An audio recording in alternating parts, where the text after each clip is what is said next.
Luis Antonio Ramírez Pineda, director de NAFIN y director de Bancomex. Es usted de Huajuapan, de León, Oaxaca, hijo de Eladio Ramírez y Narceladia Pineda.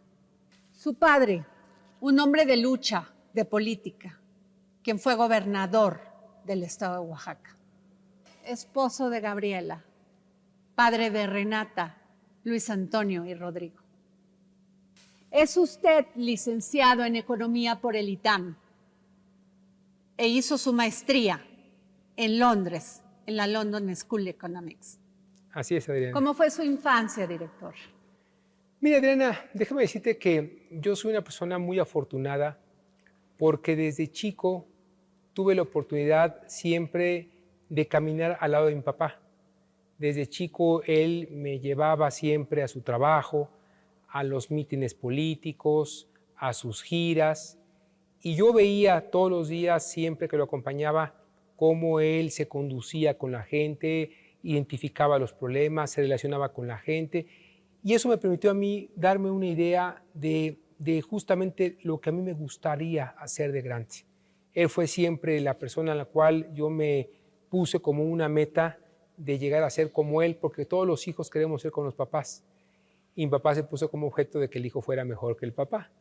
Entonces me siento muy contento, fui un niño feliz, tengo 3 hermanos, 2 hermanas y un hermano, y eso pues evidentemente nos ha permitido ser una familia numerosa con todo lo que significa eso, y la verdad es que me siento muy orgulloso de haber pertenecido y ser parte de una familia que se ha luchado de manera muy intensa para abrirse camino, y con el ejemplo de mi señor padre hemos podido avanzar todos de manera exitosa. Hábleme de su madre. Bueno, mi madre... es fácil, ser madre y esposa de un gobernador. ¿Cómo vivió usted todo esto? Bueno, déjame decirte, Adriana, que es muy interesante lo que me preguntas, porque muchas veces la gente no sabe lo que significa ser esposa de un político. Narcedalia Pineda de Ramírez, que es mi madre, ella es originaria de Guerrero, de la zona de Coyuca y Catalán. Es una mujer que desde muy joven, al igual que mi padre, trabajó y a muy temprana edad se tuvo que mudar a la Ciudad de México con sus hermanas, con su mamá, con su papá, a hacer suerte, y ahí se conocieron. Ella no fue o no es esposa de un gobernador o exgobernador, sino de un político de tiempo completo, porque Eladio Ramírez no fue nada más gobernador, fue diputado federal, senador, dirigente campesino, gobernador, funcionario público, y entonces pues obviamente ella nos tuvo que educar, ella se encargaba de la casa, se encargaba siempre de cuidar por el bien de todos y también del marido. Y yo creo que la gran virtud de ella fue lograr y mantener la unidad en la familia ante pues, etapas muy complicadas, cuando el marido se iba muchos días, semanas. Antes no había Twitter, no había celular, entonces bueno, pues había que esperar en alguna hora del día o de la semana que el papá hablara por teléfono para saludar a su familia. Entonces, pero fuera de eso, creo que al final del camino todos nos sentimos muy orgullosos de la familia y todos nos sentimos muy cómodos porque todos tuvimos educación, oportunidades, y bueno, pues el día de hoy me siento muy satisfecho por ello. Dígame una cosa, Luis Antonio Ramírez Pineda. Usted procede de la tierra de Benito Juárez y muchas veces siento que ser de Oaxaca tiene una estigmatización sobre la política. ¿Qué piensa usted? Bueno, por supuesto que es una enorme responsabilidad. Yo la asumo en 2 sentidos. La primera, evidentemente, por su historia, porque no nada más es Benito Juárez, también está Porfirio Díaz, Ricardo Flores Magón y muchos otros hombres que dieron historia a Oaxaca, pero también por mi padre, porque yo puedo decir con mucho orgullo de que es de los pocos políticos o pocos gobernadores de la época reciente que puede caminar con la frente en alto en el Estado, y nadie le puede reprochar porque él siempre trabajó por el bien de la gente y nunca hizo un solo negocio en el Estado, ni fuera del Estado. ¿A qué se debe que sus hombres y sus mujeres, la sinuosidad de su tierra, la cultura, que además sus colores, hace que sean políticos de lucha, de combate? Bueno, como en todo hay virtudes y defectos. Las virtudes son justamente ese compromiso, ese arraigo, ese cariño por la tierra, esa convicción de ayudar a la gente, ese ejemplo de desigualdad que te transmite ganas, muchas veces ganas de seguir ayudando a la gente. Pero también trae sus ventajas porque pues también somos en esas luchas tercos, necios, y que a veces no entremos en razón. Y eso también hace o ha provocado que Oaxaca sea un estado que se ha retrasado en el desarrollo del país, no ha acompañado el desarrollo del país, porque nos ponemos también muchas trabas. Y bueno, eso hace también que pues, Oaxaca sea todo un reto, un desafío para la federación, justamente porque esa tenacidad o necedad, como le queremos llamar, provoca que sea más fácil voltearse, dar la vuelta, irse a otro estado o a otro lugar con el fin de evitar problemas. Y un ejemplo que tenemos es justamente lo que hoy está pasando con el proyecto interoceánico, donde el gobierno federal, el presidente López Obrador, pues ha hecho todo lo que puede por tratar de ayudar, de apoyar al desarrollo del Estado y bueno, pues nunca falta quien pues se cruce en el camino y trate de posponer el avance que todos creemos que al final ayuda a la región y sobre todo a los oaxaqueños. Luis Antonio, es usted un hombre muy preparado. Se fue a estudiar a la London School en Londres. Ha participado como funcionario público durante muchos años, casi 25 años de carrera en la administración pública. Oaxaca, ¿cómo empezó esta carrera de Luis Antonio Ramírez? ¿Cómo siente usted Oaxaca? ¿Qué le dice Oaxaca a usted en este momento? Mira Adriana, yo tuve la oportunidad justamente de estudiar y la aproveché. Mi padre me dio esa oportunidad, mi madre me dio esa oportunidad y yo puedo decir con mucho orgullo que aproveché esas oportunidades. Estudié la carrera de economía, estudié después una maestría y tuve la oportunidad de estudiar otro tipo de cursos, pero eso no significa que no haya yo quitadome la cosquilla de seguir trabajando para mi tierra. Yo he sido diputado local, diputado federal por el estado de Oaxaca. Estoy convencido que Oaxaca es un estado que requiere de mucha tenacidad y trabajo de quienes somos de ahí, quienes nos hemos preparado para seguir abonando y cambiar la mentalidad y poder lograr que Oaxaca sea un estado que prospere. No es fácil porque es un estado de muchos migrantes, mucha joven que ha estudiado ya no regresa, encuentra otras oportunidades fuera de México incluso. Tenemos grandes doctores, científicos, gente muy preparada que se ha quedado en el extranjero, otros más en el interior del estado y hoy lo que requerimos es pues, que haya más solidaridad en el estado para que logremos hacer una transición generacional que permita que más gente que haya tenido esa oportunidad de estudiar pueda aportar lo que aprendió por el bienestar de Oaxaca. Oaxaca hoy presenta muchos retos. El primero de ellos es que asume el poder un nuevo gobernador a partir del 1 de diciembre, Salomón Jara, y hay que buscar cómo apoyarlo. Tiene muchos retos el gobernador y entre esos retos es justamente el tratar de conducir un estado en un proceso de desarrollo y de crecimiento del cual está estancado.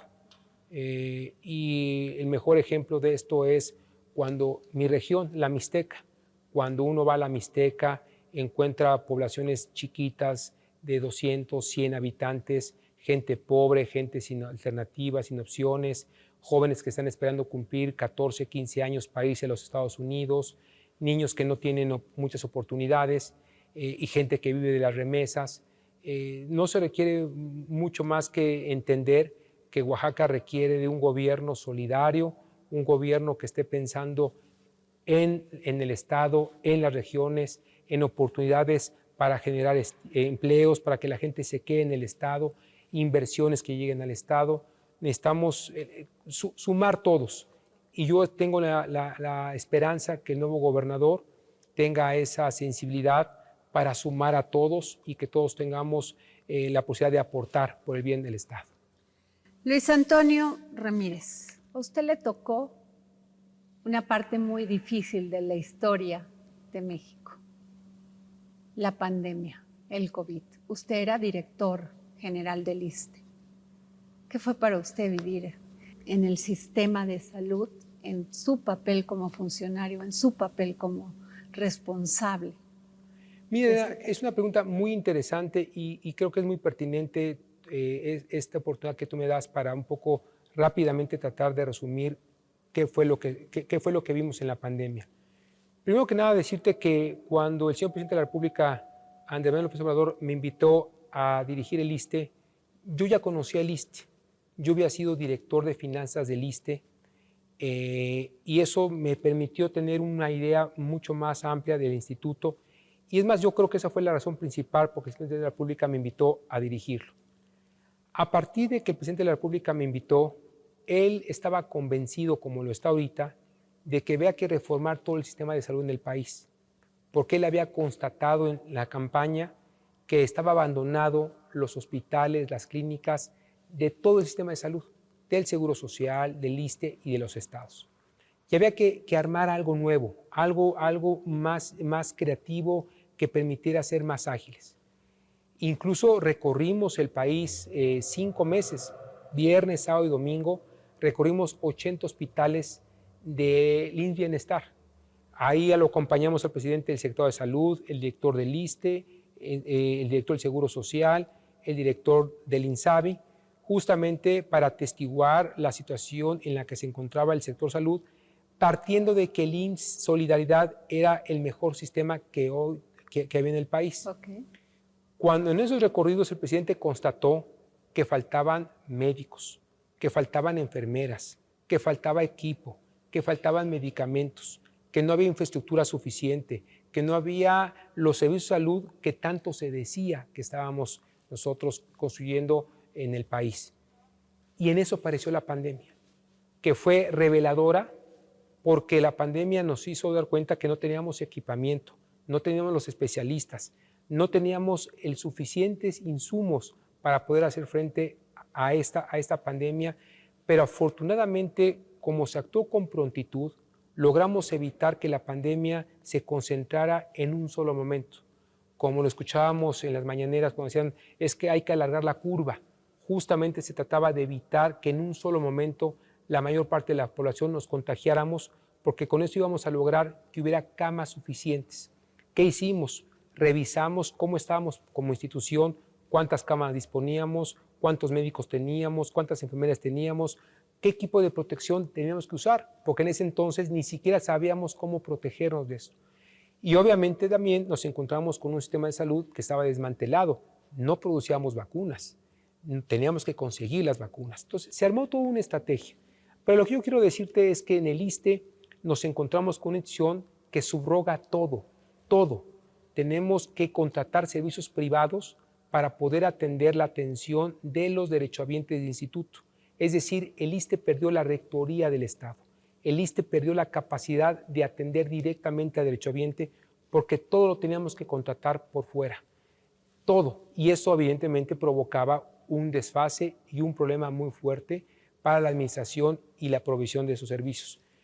Poco a poco el presidente fue dibujando y trazando una estrategia que permitiera primero atender a la derechohabiencia que no tuviera seguro social, es decir, la mayor parte de la población que está distribuida en los estados, porque como tú sabes, el país está dividido en derechohabientes, los del Seguro Social, los del ISSSTE, los del Ejército, los de Pemex y los derechohabientes que no tienen servicio de salud propio, que son los que acuden a los servicios de seguridad social del gobierno. Entonces había que reconstruir todo esto. Entonces la pandemia fue una etapa reveladora en la cual nos dimos cuenta que México tenía muchas deficiencias, pero a diferencia de otros países del mundo como Italia, como Nueva York en Estados Unidos, nosotros no tuvimos situaciones catastróficas como lo vieron en esos países. Logramos afortunadamente administrar ese problema y bueno, tuvimos muchos problemas evidentemente de servicios, tuvimos que traer médicos cubanos especialistas, porque hasta para eso se requieren médicos especialistas que sepan cómo intubar. Tuvimos que requerir comprar ventiladores, en fin, muchas cosas. Pero para mí fue una grata experiencia. Lo que me permitió es simplemente validar que el país requiere una transformación, que estamos en un momento de cambio, que requeríamos sacudir el sistema y construir uno nuevo, y en eso estoy convencido y en ese camino estamos. Esta pregunta a lo mejor le parezca muy obvia, pero ¿se enfrentó usted a ser funcionario y se enfrentó usted a ser ser humano, valga la expresión, en un momento terrible, en un momento donde, como usted me dice, estaba desmantelado el ISSSTE? ¿Cómo encuentra usted sus finanzas? ¿Cómo encuentra el ánimo de las personas que trabajaban para el ISSSTE? Bueno, es que es una contradicción, es una muy buena pregunta porque es una contradicción. El ISSSTE es una dependencia que tiene dinero. El ISSSTE vive de las cuotas de los trabajadores, de los servidores públicos. Hoy el ISSSTE tiene más de 100,000 millones de pesos en sus cajas. O sea, el ISSSTE tiene invertido en cuentas bancarias más de 105,000 millones de pesos, pero no se los permiten gastar. ¿Por qué? Porque en la reforma del 2007 que se hizo por parte del Congreso en esas épocas, se hizo que el ISSSTE fuera una dependencia de control directo, es decir, que dependía directamente de Hacienda. Okay. Y entonces Hacienda es la que decide cuándo sí y cuándo no abrir la llave. Okay. Entonces, desde que el ISSSTE pasa a ser una entidad de control directo bajo la égida de Hacienda, entonces de nada sirve que al ISSSTE le den una autorización de cuánto dinero va a ejercer si a mitad del año le quitan ese dinero. Es decir, al ISSSTE le dicen, usted va a gastar 100 pesos en el año, pero a mitad del año le dicen, sabe que ya no va a ser 100 pesos, usted va a gastar 70 pesos. Y en el último tramo del año le dicen, ya no va a gastar eso, va a gastar 20 pesos menos. Al final terminas gastando la mitad.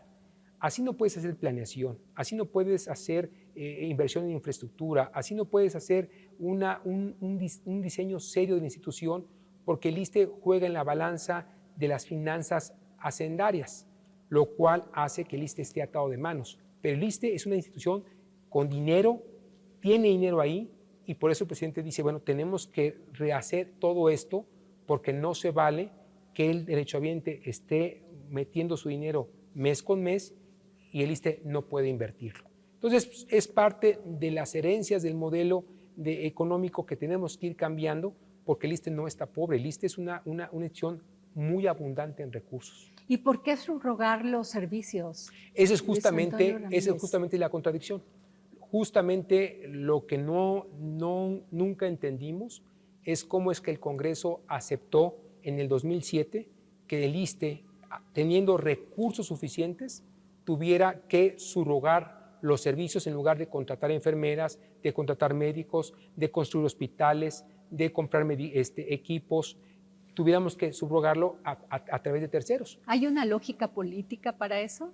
Yo creo, mi impresión muy personal, es que lo que Hacienda no quería es seguir contratando más gente. Okay. Y eso creo que eso fue la razón principal por la cual no dejaban que el ISSSTE contratara, sino que subcontratara. Pero la pandemia...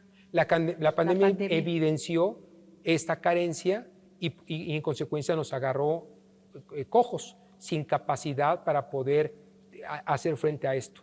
Hoy lo que el presidente está haciendo es regularizar a un universo de enfermeras y de médicos que están bajo el régimen de subcontratación, ¿no? Que significan por honorarios, y eso pues obviamente con la basificación que se está llevando a cabo, gradualmente mucha gente va a tener ya su plaza fija. Mientras tanto, muchos siguen bajo el momento de subrogación.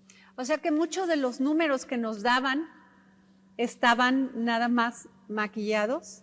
No maquillados. Financieramente la institución está bien, pero no tiene nada que ver con el servicio que se presta. Ok. Entonces, el servicio es está muy deteriorado justamente por la falta de inversión, pero financieramente la institución es sólida y está bien. Esta vivencia de la pandemia y todo lo que usted tuvo que hacer como director del ISSSTE, ¿cómo se vive el ser funcionario economista y además tener que ser, valga la expresión, ser humano? Yo estoy convencido, Adriana, que el gran éxito de esta administración es que el presidente de la República nos lleva a sus giras a constatar, a pulsar el sentimiento de la gente. Cuando uno recorre con el presidente los hospitales, uno escucha al médico, a la enfermera, al paciente, al ciudadano, uno se da cuenta que una cosa es justamente el libro, el texto, la fórmula, y otra cosa es la parte humana que uno tiene que combinar. Y por supuesto que siempre gana la parte humana. Y esto nos ha permitido muchas veces el tratar de buscar cómo logramos buscarle a la norma una salida, porque la norma a veces es muy rígida, la ley es muy rígida y eso también provoca la inacción. Por eso el presidente dice, yo me echo la culpa, yo firmo, yo decido, ¿por qué? Porque el presidente sabe muchas veces que el funcionario le cuesta mucho trabajo tomar una decisión porque hay una norma ahí que lo inhibe, que le da temor.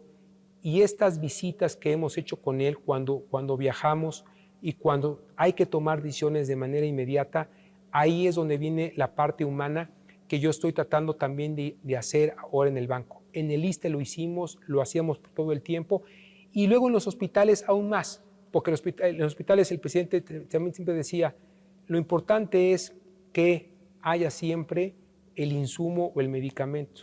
Y es ahí donde el hospital, el director del hospital tenía y tiene que hacerse responsable para adquirir el producto. Que por cierto, déjame decirte que también ese fue otro problema, el tema de los medicamentos. Cuando dicen la ausencia de medicamentos tiene que ver porque con la pandemia se dejaron de producir muchos medicamentos, se interrumpieron los suministros de insumos y eso también generó cierto déficit. Pero bueno, esa es otra historia. Después de haber recorrido el país con el presidente Andrés Manuel López Obrador, ¿cuál es tu opinión de él? Mire, estoy convencido que el presidente Andrés Manuel López Obrador es una persona que está muy comprometida y completamente segura que en este país tenemos que cerrar la brecha de desigualdad. Estoy también convencido que el secretario de Hacienda, Rogelio Remedios de la O, está haciendo el mejor de su empeño para apoyar al presidente López Obrador a poder lograr ese objetivo. No es fácil, porque el presidente López Obrador lo ha dicho todo el tiempo y lo vemos. Hay que vencer con muchas inercias, hay que vencer muchos obstáculos. Déjame decirte, Adriana, aprovechando este comentario que tú me haces, estoy leyendo ahorita un libro que se llama La invasión, de Ignacio Solares, que relata cómo los americanos anunciaban que iban a invadir México. Y en la historia hay voces de mexicanos ya resignados, otros diciendo, qué bueno que vengan los americanos a conquistarnos, pero hay otra masa importante que está decidida a dar su vida, a formarse por armas, a luchar en contra de esta invasión. ¿Por qué digo esto?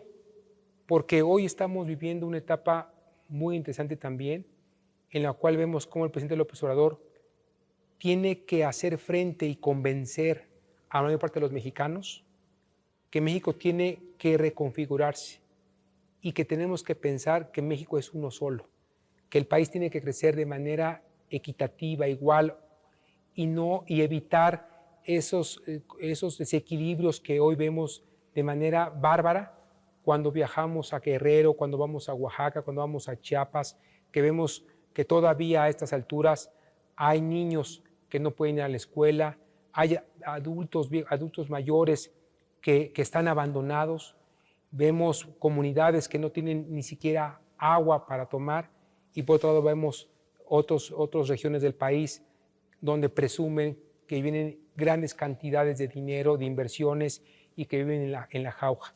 Qué bueno que haya ese México, pero también tenemos que trabajar por el otro México que es también por justicia, porque ellos también aportaron para el México independiente.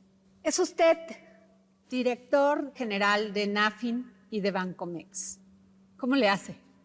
Bueno, mira, yo debo confesar que para mí fue una gran distinción el que el presidente de la República me haya ofrecido hacerme cargo de estos bancos. Estando en el ISSSTE fue una etapa extraordinaria, pero el presidente entendió y vio que era momento de hacer una renovación y de dar nuevos aires. Y yo la verdad es que como economista me siento muy reconocido de dirigir ambos bancos. Son bancos de desarrollo sumamente importantes para el país. Nafinsa tiene 88 años de existencia, Bancomex tiene 85 años de existencia. Este año homenajeamos ese 85 aniversario. Son dos bancos muy distintos. Bancomex es un banco que promueve las exportaciones, la generación de divisas, y Nafin es un banco de segundo piso, es decir, que tiene que colocar el crédito a través de los industrios financieros bancarios y no bancarios y está focalizado directamente a apoyar a las pequeñas y las medianas empresas. El reto es trabajar con la banca comercial para que la banca comercial atienda a esas pequeñas y medianas empresas y nosotros ofrecerles líneas de crédito o garantías o otros servicios a esos bancos. Entonces, me siento muy cómodo porque son bancos sólidos, hay un extraordinario personal, la gente está muy comprometida, pero obviamente estamos atravesando una etapa inédita ante dos fenómenos. Evidentemente la pandemia, lo que generó la pandemia, el cierre de los negocios, había que retomarlos una vez más, reactivar la economía y luego viene la guerra en la cual pues está generando estás tocando todas las fibras económicas. Luego, si eso no fuera suficiente, pues los problemas con la inflación, el problema geopolítico que hay con Taiwán y que genera mucha incertidumbre en todo el entorno global y eso pues hace que sea un reto mayúsculo. Bueno, a usted le toca todo el tema de la pandemia, también le toca en este momento la crisis económica derivada de la pandemia. Pues, no le ha tocado fácil, Luis Antonio no Ramírez Pineda. Así es. Pero mira, la verdad es que tengo mucha suerte. Primera, porque tengo la confianza del presidente. Segunda, porque el secretario de Hacienda, Rogelio Ramírez de la O, es una extraordinaria persona como ser humano y también es un economista muy sólido, muy serio, muy prudente, en el cual él nos ha pedido conducirnos con mucha cautela, pero también nos ha pedido ser muy creativos para justamente ver cómo podemos hacer para que la economía no se detenga. Hoy a la fecha tenemos datos económicos importantes donde vemos que la economía del país está creciendo, la moneda sigue estable. O sea, México se encuentra en una situación económica envidiable y creo que tenemos que aprovecharla. Y luego, si esto no fuera suficiente, el reacomodo geopolítico en el mundo pues hace que México sea un área de oportunidades. Entonces creo que el entorno es muy favorable. Yo estoy convencido de que México va a aprovechar esas oportunidades. Está llegando inversión extranjera, aunque unos digan que no, está llegando, lo estamos viendo. No se requiere mucha ciencia, hay que ver cómo está el norte, el Bajío, incluso hay que viajar un poquito a Veracruz, a Yucatán, a Quintana Roo, para darnos cuenta que hay inversión y que hay apetito de parte de los extranjeros en el país. ¿Cómo encuentra usted Nafin cuando llega? Mira, evidentemente Nafin está en una estación muy interesante porque llego justamente en la etapa de la reactivación económica. Y nuestro principal desafío es cómo tener más intermediarios financieros. Porque yo te decía, Nafin es un banco de segundo piso. ¿Qué significa eso para la gente? Es que Nafin no presta directamente al público. Prestamos a través de los bancos o de las OFOMES, SOFIPOS, uniones de crédito, arrendadoras. Entonces nosotros tenemos que elaborar programas, productos que le faciliten a los entidades financieros colocar el crédito. Pero también hemos implementado una estrategia que yo llamo, para mí la más importante de todas, que tiene que ver con la asistencia técnica y el acompañamiento. Sobre todo porque hay muchas pequeñas y medianas empresas que no conocen qué es el gobierno corporativo. Muchas empresas que requieren acompañamiento elemental de contabilidad, temas fiscales, de administración, de mercadotecnia. Muchas empresas no están regularizadas o formalizadas porque no saben cómo llevar la administración de su negocio. Nosotros estamos ofreciendo de manera gratuita cursos presenciales y no presenciales para esas empresas, esos pequeños negocios que requieren ese tipo de acompañamiento. ¿Por qué es muy importante esto, Adriana? Porque el centro medular de NAFIN son las pequeñas y medianas empresas. Okay. Si nosotros logramos que esas pequeñas y medianas empresas pasen a la formalidad, más empresas van a poder ser parte del sistema financiero, es decir, van a poder acceder a un crédito, porque muchas veces las empresas no acceden a un crédito porque no cumplen ni siquiera con los mínimos regulatorios que te exige la Comisión Nacional Bancaria de Valores, que son mínimos que te piden no la Comisión, sino el sistema mundial financiero. Cada vez es más estricto, más cuidadoso, y entonces esas pequeñas y medianas empresas tienen que cumplir con cosas muy elementales. En su mayoría no lo saben y nosotros hemos decidido dedicarle más recursos y más tiempo justamente a este tipo de negocios. Y además, en mi caso particular, siendo de Oaxaca, siendo un estado donde hay más informalidad que en ningún otro, pues obviamente con esa visión de que tenemos que apoyar a esos paisanos de Oaxaca, de Guerrero, de Chiapas, de esa zona sur del país, donde necesitan más información, más capacitación. Entonces, por un lado estamos trabajando el tema de asistencia técnica, por otro lado estamos financiando programas del gobierno federal y por otro lado estamos nosotros haciendo un esfuerzo enorme para adaptar programas nuevos que permitan a los institutos financieros bancarios y no bancarios colocar créditos, colocar garantías. Y déjame decirte que al día de hoy nos ha ido bien. Hemos ya recuperado la colocación de los créditos. Hoy ya estamos por arriba del 2018. Es decir, en NAFIN ya logramos brincar el problema de la pandemia y por eso nos sentimos muy, muy contentos y satisfechos.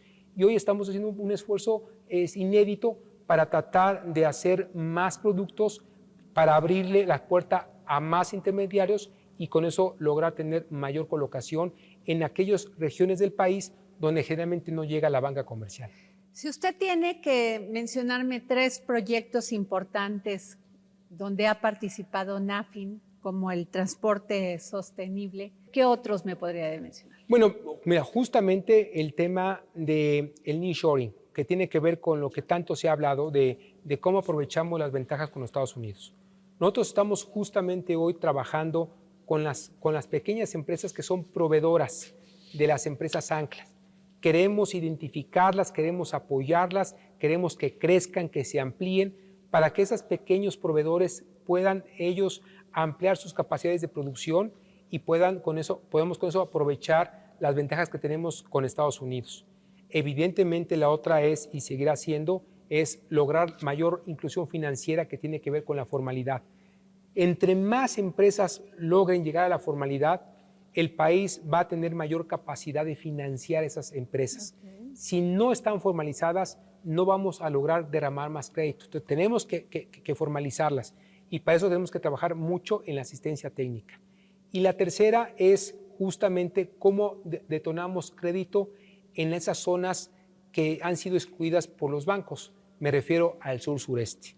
Estamos dando garantías diferenciadas, es decir, tenemos ya programas especiales para que aquellos bancos que le apuesten más al sur-sureste tengan un mayor porcentaje de garantías de parte nuestra, con la finalidad que ellos tengan más incentivos, menos riesgos, y con eso también ir un poco estimulando más el meterse más en estas zonas, que, como te digo, que son zonas que han sido, pues, de alguna forma, excluidas por las estrategias de la banca comercial. Y yo creo que ahí vamos, hemos tenido un buen acercamiento con los bancos entienden que es momento de entrarle al sur, saben que en el sur se va a crear un polo de desarrollo y México tiene que ser un país que empiece a crecer de manera más equitativa, porque obviamente esa parte del sur nos hace falta apostarle más para que México pueda crecer de una manera mucho más equilibrada.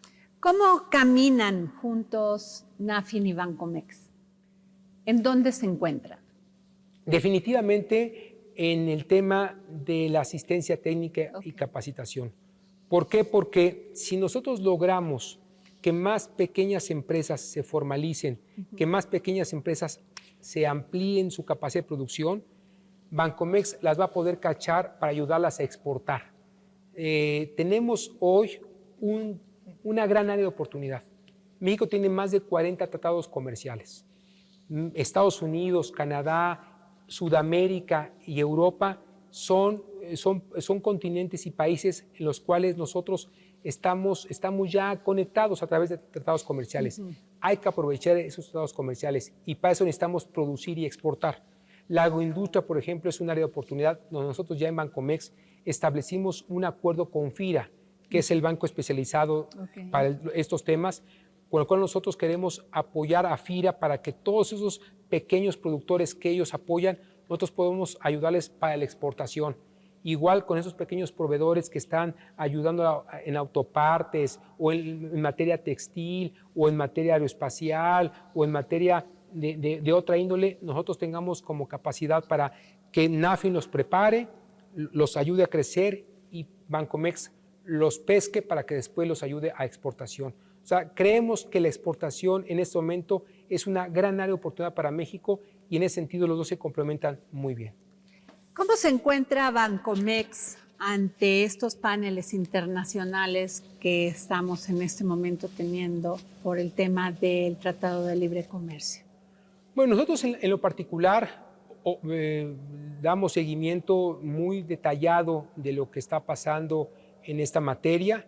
Nosotros no tenemos en este momento una preocupación directa en esta materia. Obviamente vemos con mucho interés el desenlace de esto porque sabemos que a partir de las decisiones finales se va a retomar las solicitudes de crédito. Por ejemplo, los parques industriales, que son soluciones que los empresarios han visto como una salida para hacer clústeres, para atraer empresas de diferente índole, pero quieren ellos asegurarse que pues haya el abasto de electricidad, el abasto de agua. Y nosotros les hemos explicado lo que estamos haciendo como banco.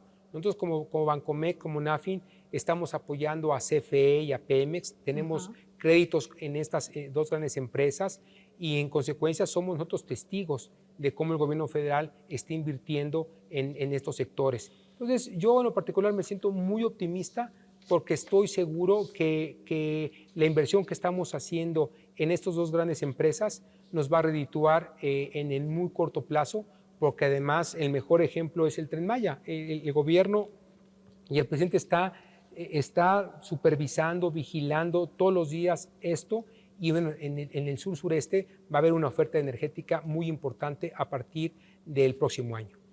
Veracruz, ¿cómo se le ha apoyado a Veracruz? Bueno, de estos dos bancos que usted dirige. Bueno, Veracruz es uno de los pocos estados que mayor capacidad económica tiene. Tiene todo. Tiene petróleo, tiene ganadería, tiene agricultura, tiene comercio, tiene parques industriales. Son de los pocos estados que tienen una gran diversidad de opciones. Nosotros el día de hoy, hace no mucho, estuve allá en Veracruz con el gobernador, anunciamos un estímulo para un programa muy pequeño de pymes de más de 1,000 millones de pesos de garantías que se van a colocar pues a créditos de 5 millones o menos de 5 millones de pesos. Eso habla muy bien de que el gobernador está muy interesado en apoyar a los pequeños. Es decir, es un programa donde el gobierno del estado le mete un recurso, nosotros lo multiplicamos. Estuve con empresas portuarias, empresas agroalimentarias.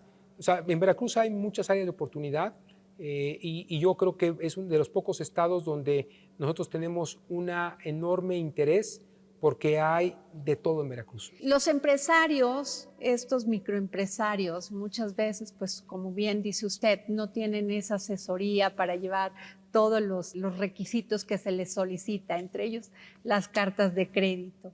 ¿Qué hacer? ¿A dónde tienen que recurrir? ¿Con quién se tienen que acercar? Mira, Adriana, hiciste la pregunta más difícil para contestar para mí. ¿Por qué lo digo? Porque como somos un banco de desarrollo que ha pasado por diferentes etapas, hemos reducido mucho nuestra capacidad de promoción. Tenemos una representación muy pequeña en cada entidad de la República. Tenemos representantes, digamos. ¿Dónde los podemos encontrar? Nos pueden encontrar en la página de internet www.bancomex.com o www.nafin.com. Okay, los teléfonos son 800 Exporta para Bancomex y 800 Nafin, en caso que alguien tenga interés de conocer los productos de Nafin. Es usted esposo de Gabriela y padre de Renata. Las mujeres hemos sufrido de la falta de equidad, muchas veces en la inclusión financiera, además de otros temas como la delincuencia y los feminicidios. Pero quiero que usted me diga qué piensa de las mujeres en el sistema bancario. Bueno, déjame agregar que tengo también dos hermanas, Narcedalia y Beatriz. Y con estas 4 mujeres, más mi mamá, tengo suficiente para saber que las mujeres juegan un papel demasiado importante en cualquier actividad profesional, familiar, económica, social, cultural, deportiva. Finalmente las mujeres son evidentemente las que nos mueven a los hombres. Por eso nosotros hemos hecho un par de acciones en los bancos que consideramos algo importante y qué bueno que me da la oportunidad para decirlo. Armamos ya un programa especial que se llama Mujeres Exporta, que está dedicado exclusivamente para apoyar a aquellas organizaciones de mujeres, empresarias mujeres que tengan un interés de exportar. Okay. Las llevamos de la mano, les damos un acompañamiento particular. Pero por otra también estamos en Nafin pues buscando cómo acercarnos, y sirve esta oportunidad que tú me das, estamos acercándonos con mujeres que son parte de organizaciones productivas que quieran constituir una empresa. Necesitamos que cada vez más las mujeres tomen la iniciativa. Cuando uno recorre el país y uno se sienta en las mesas de trabajo con los consejos de Nafin Bancomex, el 95-90% de los asistentes empresarios siempre son hombres.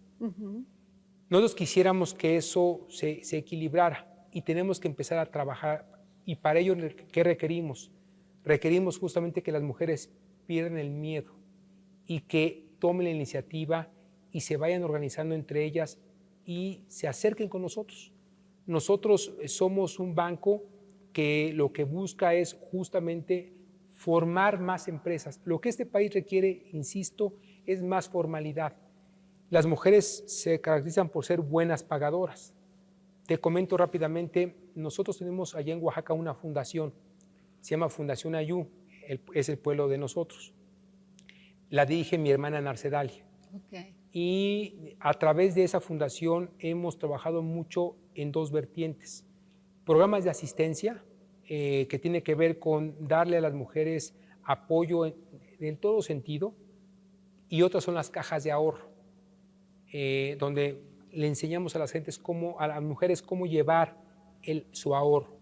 Y han sido muy exitosas, porque esas cajas de ahorro, que son recursos solamente de ellas y administradas solamente por ellas, les ha permitido salir de urgencias, de emergencias, y ellas van aprendiendo la importancia que tiene ahorrar. El problema que tienen ellas es que en los pueblos donde ellas son, no hay bancos, no hay nada para ahorrar su recurso y ir haciéndolo crecer.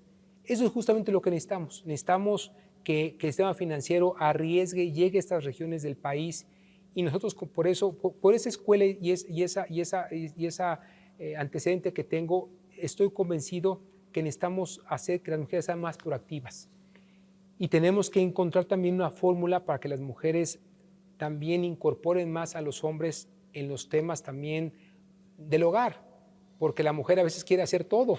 Yo cuido al niño, yo hago la comida, yo llevo al niño a la escuela. O sea, las mujeres de repente abarcan tanto que a los hombres nos hacen muy comodinos. Okay. Entonces también tenemos que empezar a formar, a educar a los hombres para que las mujeres tengan esas oportunidades para poder desarrollarse profesionalmente. Yo que quisiera de mi hija, pues evidentemente que fuera una profesionista exitosa, que no dependiera del éxito de un hombre, sino que ella creciera por sí misma.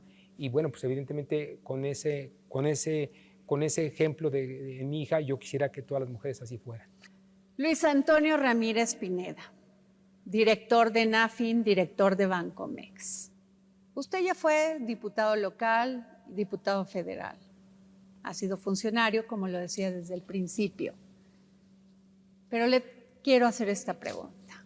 Si se presentara la oportunidad en un futuro de ser gobernador de su estado, ¿qué me contestaría? Por supuesto que sí, es quizá mi mayor deseo profesional en mi vida como político, como economista. Por supuesto, estoy trabajando para ello, he estado pues picando piedra. Hace tan solo unos meses participé en este proceso de difusión a estas aspiraciones. Estoy convencido que el futuro habrá cosas buenas para mí. Yo desde la trinchera en la que me encuentro me siento muy contento porque sé que puedo aportar para mi estado y seguiré picando piedra y trabajando para construir mi presencia en el estado, para apoyar a mi estado, para apoyar al gobernador, para apoyar al próximo presidente de la República y por supuesto seguir abonando, porque evidentemente es una aspiración legítima, válida, y por supuesto que sería para mí mi mayor anhelo gobernar mi estado de Oaxaca. Muchas gracias por esta entrevista, Luis Antonio Ramírez Pineda. Adriana, yo te agradezco a ti enormemente esta oportunidad que me das. Me da mucho gusto saludarte, saber que eres una mujer exitosa, como pocas mujeres hay en el país. Gracias. El próximo jueves, en El Dedo en la Llaga. Hablas de un tema muy importante. Quiero tu opinión sobre la misoginia en el arte. No, es muy fuerte. Es muy fuerte. A ver, no te estoy Aplauden diciendo... más a los hombres, tienen más me queda más clarísimo. trabajo. Me queda clarísimo. Que ¿Por los qué, hombres... Paloma? ¿Por qué? Pues porque, mira, a ver, fíjate que hay una performance bien interesante, pero no me acuerdo cómo se llama la artista, una española, que un día coge el libro de Gombrich de Historia del Arte y dice, con este libro crecí en la Universidad de San Fernando en Madrid. Un libro maravilloso, excelso, la historia del arte compendiada desde prehistoria hasta nuestros días. Solamente tiene un defecto, no hay una sola mujer en todo el libro. Esta chava, ¿sabes lo que hace en el libro? Te voy a conseguir cómo se llama. Con un cuchillo cortaba donde tenían que ir nombres de mujeres artistas. O sea, que sí ha habido en el Renacimiento, claro, y en la Edad Media, y a ver, compositoras importantísimas, artistas como Gentileschi, o sea, todas estas, pero que se les negaba.